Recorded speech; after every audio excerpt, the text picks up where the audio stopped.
In a sign of the ongoing cost of living pain, it's been revealed a record number of households have been forced to take up energy hardship plans with their energy bills.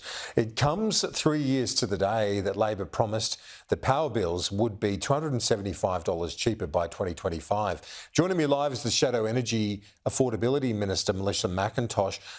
Thanks for your time, Melissa McIntosh. The Labor Party argues and Labor frontbenchers today saying that people recognise the international factors at play since that promise was made, including the war in Ukraine.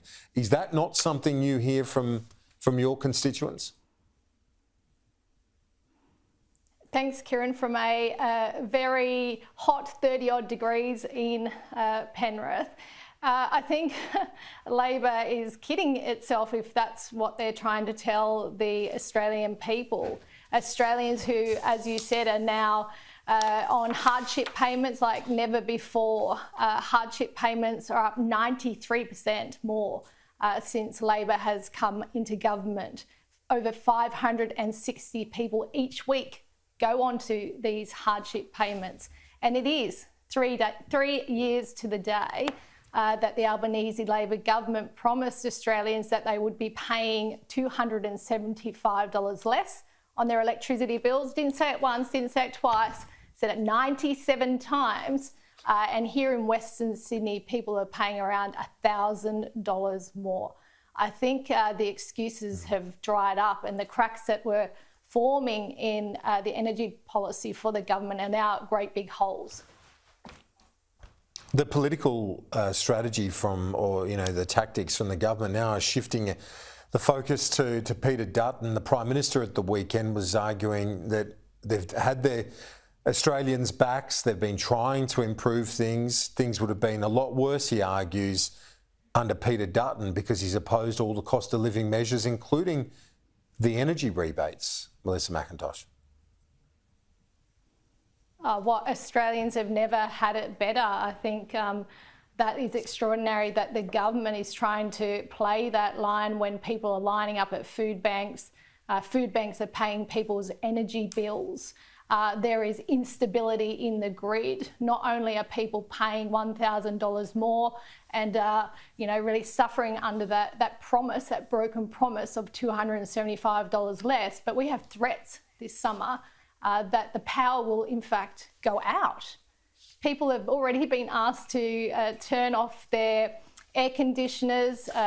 Hospitals have been asked to produce less electricity to run their hospitals. And this is before summer even begins. So we have higher power prices, we have less stability in the grid, and we're also hearing now that there is too much solar going into the grid causing instability. And yet one more thing to add to all this is that the union, the Electrical Trades Union, is threatening to stop work, which means if the power does go out, it might not come on quicker because people are just refusing to work. This is extraordinary that the unions have this much power over the government and over our energy system. Do you get a sense from your constituents that the support for renewables has fallen? People have always wanted to do the right thing. We have a high uptake of solar. People have put them on their roofs, but one thing that they haven't been able to do because of the high cost is to get batteries. So they're not seeing the relief that they should have been seeing. I think people, most of all, are just fed up with the broken promises to be told on 97 occasions that you'll be paying less. And now you're really struggling, not just with high energy prices, but high grocery prices. Everything is up with inflation. Then I think Australians are starting to ask questions about this Albanese Labor government. And really, I think it's becoming clearer and clearer to people that they don't have a plan, that they shouldn't be putting all their eggs in one basket with renewables, and Australians are paying the price for that. Melissa McIntosh joining us live from a hot Penrith, I should say. The different P, Penrith, on the foot of the mountains, a beautiful, exactly, a beautiful part of the world. Thanks, Melissa. Talk to you soon.